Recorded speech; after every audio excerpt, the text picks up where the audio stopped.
So ayan guys, in this video ay magluluto tayo ng alamang. So ayan yung sahog niya, sibuyas, kamatis. Siyempre ang ating alamang at hinugasan na natin yan dahil medyo maalat para mabawasan yung kanyang alat. And siyempre ang bawang. So ayan guys, ito lang ang mga main ingredients niya. Walang mamoy kasi bawal dito sa mamoy. So ilagay natin yung ating kawali, painitan natin at lagyan natin ng mantika mayat maya. Lagyan natin ng mantika. Yan. Maraming mantika para medyo oily. Ayan, okay na siguro yan. Dito sa Saudi, ayan, favorite ni Simon. So yun guys, medyo mainit na ang ating kawali. Lagyan natin yung ating bawang.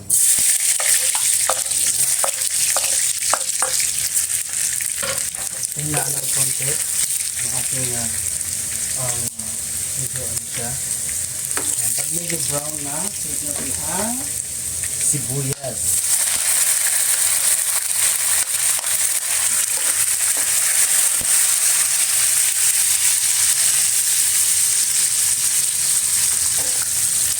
And then, after that, lagyan natin ang ating kamatis.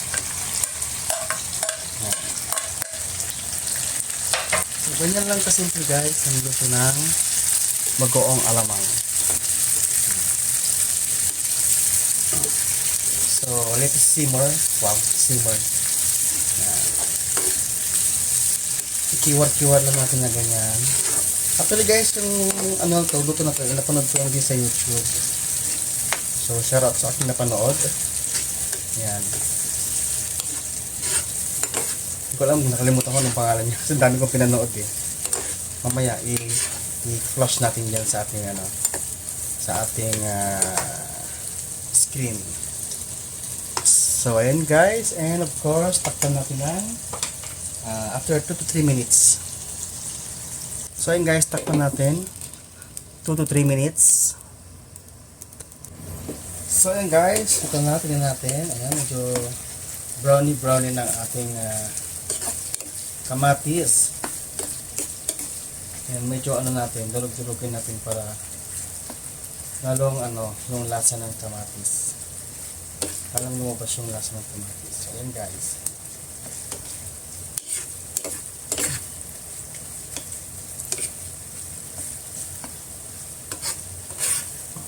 O, diba? Sarap.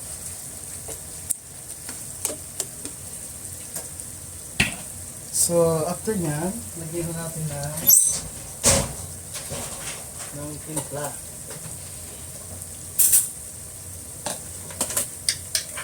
So, lagyan natin ng konting 1/4 na sugar, brown sugar. Yan. Siguro mga 1/2 kutsarita.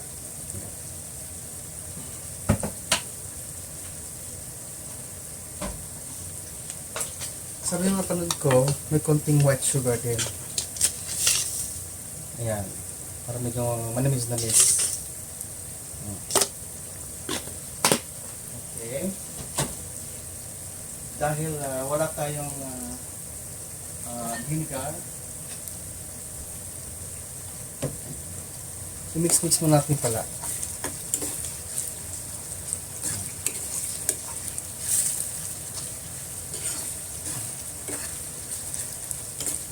So, ayan guys. O, diba? So, yummy nga. Medyo mamanti-mantika dahil siyempre, yun yung niya. Medyo ang pasarap niya.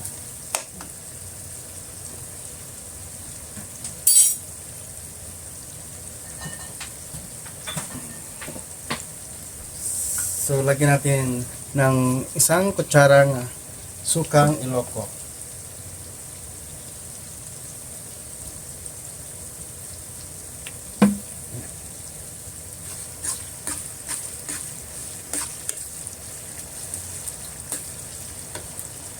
So ayan guys, medyo ito na. Lagyan natin ang ating, syempre ang galing Pinas na alamang. Nahugasan na to guys na drain na rin. So ayan, medyo na siya, natanggal na rin yung alat niya. Lagyan natin ang ating alamangs. Fresh na alamang. And then mix lang natin na ganyan. So, dito.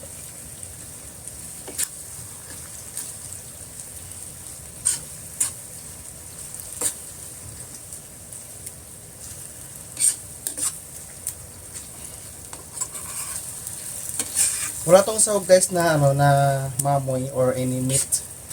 Ano to, yung talagang classic na bagoong alamang. Ayan. Wow. Ay ganun, classic.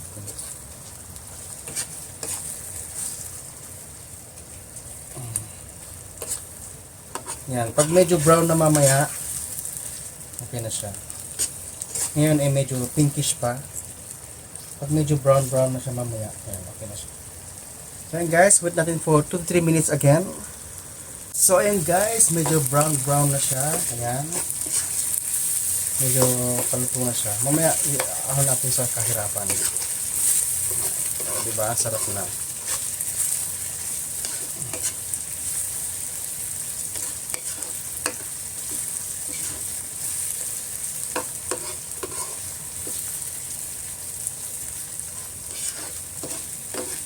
So, tikpan nyo na kung gusto niya yung lasa, gusto niya nung timpla niya.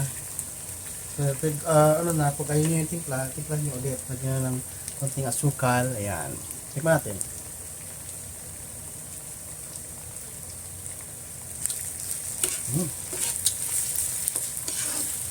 Sarap na. Hindi masyadong maalat, katamtaman lang. Pero hindi masyadong matamis. So, lagyan natin ng konting sugar. Kunti lang.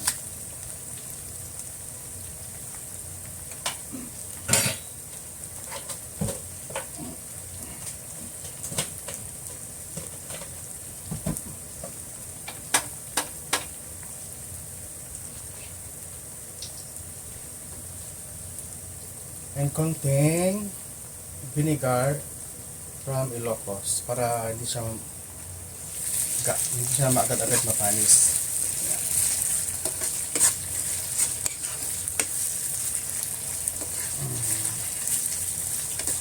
So, ayan na guys.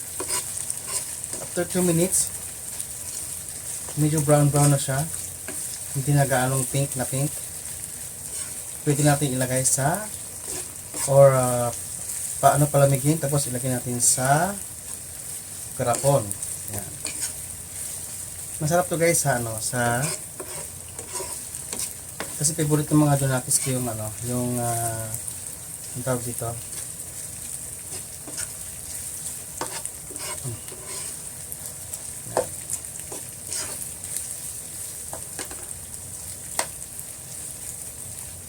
Okay.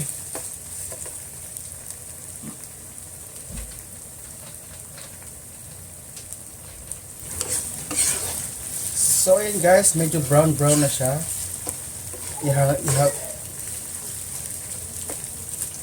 Iahon natin sa kahirapan.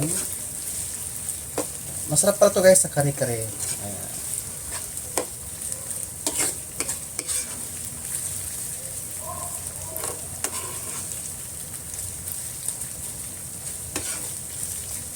Favorite ng mga anak ko yung kare-kare. Okay guys, see you later.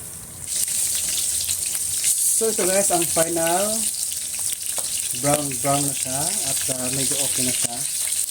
So palamigin ng konti, tapos saka na natin ilagay sa garapon na maliit. Ayan guys, thank you, and don't forget to subscribe to channel na ICJ Vlog, and of course ang ating pinata and bagoong. Ayan guys, thank you guys, bye.